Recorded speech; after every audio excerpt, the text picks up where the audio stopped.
Hey everyone, welcome back to the channel. Today we're talking about a serious contender, the Pittsburgh Steelers, sitting at 9-3 after their thrilling 44-38 victory against the Cincinnati Bengals last weekend. But what's even crazier is how they're playing right now. For example, just this past Sunday, Russell Wilson threw for 414 yards, which is the second highest total of his entire NFL career. On top of that, the Steelers just posted their highest scoring game since 2018 with a massive 520 total yards of offense. They've had several games this season where they've hit 400 yards or come close. That's a huge improvement from last year when, under quarterback Kenny Pickett, the Steelers couldn't seem to break the 300-yard mark. I remember watching games with rookies like Desmond Ridder and Bryce Young, and they'd both have over 400 yards, while the Steelers were struggling to get anywhere near that.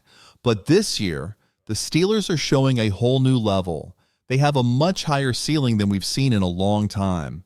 So if you're enjoying this content, make sure to hit that like button and subscribe if you haven't already. Also, big thanks to BetUS for sponsoring this video. We'll talk more about them in a bit. Now let's take a step back for a moment. Last season, things weren't working for Kenny Pickett, Mitch Trubisky, or Mason Rudolph. In fact, Mason Rudolph ended up playing in the last 3 games of the regular season, helping the Steelers make it to the playoffs. They finished 10-7 and played the Buffalo Bills in the wildcard game, which honestly felt a bit ridiculous because the game got postponed, and it still bugs me thinking about it. But the point is, the Steelers managed to go 10-7 last season with a solid defense. And that same defense is even better this year. Sure, they gave up 38 points to Cincinnati last week, and I know that has some fans, especially Ravens fans, upset. But that's not the whole story. If Pittsburgh could make the playoffs with last year's quarterback trio and a defense that's even stronger now, imagine what they can do with an upgraded team. That's what we're seeing right now, and it's exciting. So let's rewind the clock and think back to earlier in the year, whether it was January, March, or April, when Vegas set their win total for the Steelers.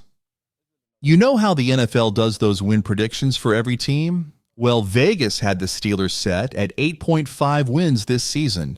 Fast forward to Friday, December 6th, and Pittsburgh has already surpassed that with a 9-3 record.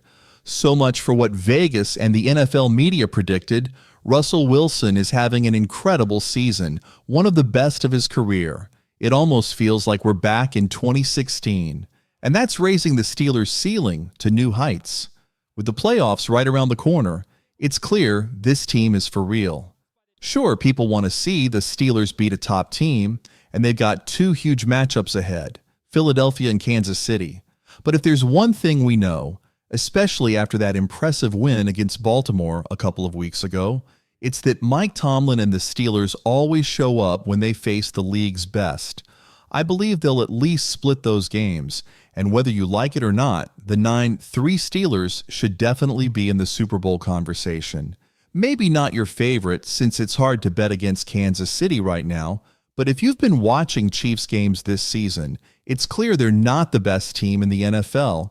It's more likely Detroit or Philadelphia who's holding that title, but let's keep moving. Now let's talk about George Pickens. He's currently ranked 8th in the NFL for receiving yards with 850. A big reason for that is Russell Wilson's deep throws. This was one of the biggest frustrations for Steelers fans last season with Kenny Pickett. No moonshots, no big plays downfield, but that's changed now. Whether you're a diehard Packers fan or just an NFL enthusiast like me, watching Kenny Pickett can feel pretty dull. There's a lack of creativity and excitement in his game. But before we dive deeper into this video, let's take a moment to talk about our sponsor, BetUS. As I browse their site, I can't help but feel a bit disrespected for the Pittsburgh Steelers. If you're a Steelers fan watching this, you might be feeling a little uncertain, but guess what? Pittsburgh is 9-3 and leading their division. When you look at the potential for the 2024 to 2025 AFC Conference winner, it's hard not to notice the Steelers. You watch a Baltimore Ravens game and think, Pittsburgh already beat them. You check out the Kansas City Chiefs, and it's clear Pittsburgh might just be the stronger team. Right now, they're sitting at plus 950 to win the AFC Conference. If you're feeling confident, why not take a chance on that over at BETUS? And here's a little bonus for you. They're offering a 150% bonus on your first deposit and a 125% bonus on your next 2 deposits when you use the code YouTube150. Now let's get back to the action. I've never really trusted Kenny to throw the ball more than 20 yards, but with Russell Wilson, it's a different story.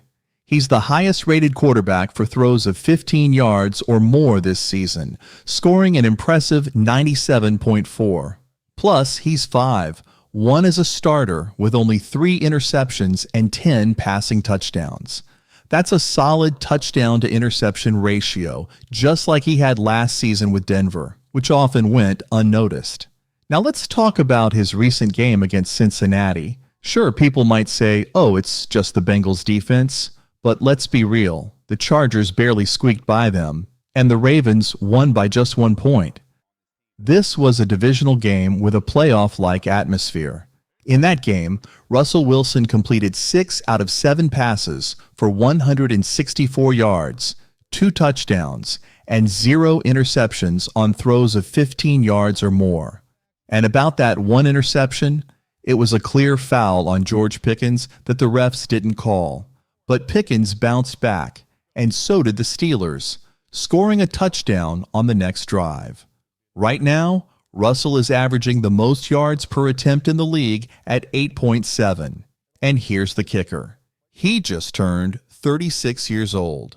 He's also averaging the highest passing yards per game of his entire career at 271, even though the Steelers are 28th in total passing attempts. It's been an efficient offense. Just a quick note about that Bengals game. The Steelers joined the Chargers, Chiefs, and Ravens in allowing over 250 yards and 2 or more touchdowns from Joe Burrow. Now, let's get into the heart of the matter. Here's why you should feel optimistic about the Steelers. First off, every year, Pittsburgh has one game like this. Remember last season? They gave up 30 points to San Francisco in their first game, and then another 30 to the Houston Texans in Week 4 or 5. These high-scoring games are rare for them. If you're a Steelers fan, you probably aren't too worried about the defense. Sure, you can point out some issues like rookie Joey Porter making a few mistakes, but that's part of the learning process. We're hopeful he'll clean things up soon. Here's a key stat. Pittsburgh allowed an average of 6.6 yards per play against Cincinnati, but they also had 3 takeaways and 4 sacks. That's a winning formula for playoff games. So while some might fret over the 38 points allowed, remember that 31 of those were really on that pick 6. Players like Peyton Wilson are stepping up, and it's great to see Alex Highsmith and Corey Trice back in action. The team is getting healthier, which is a big plus. Just 2 days ago, I checked the injury report, and the only player who didn't practice fully was George Pickens, who's dealing with a hamstring issue. But don't worry, he's definitely going to play on Sunday. How often do you see a team in Week 14 of the NFL season where every single player, except for one, is practicing fully? That's a huge advantage for the Steelers right now. So if you enjoyed this update, hit that like button and subscribe. I hope to see you all on Sunday or Monday for a victory recap. And before you go, drop your score prediction for Sunday's game against the Cleveland Browns in the comments below. Thanks for watching, and have a fantastic weekend. A big shout out to BetUS for sponsoring this video. We'll catch you in a few days. Peace.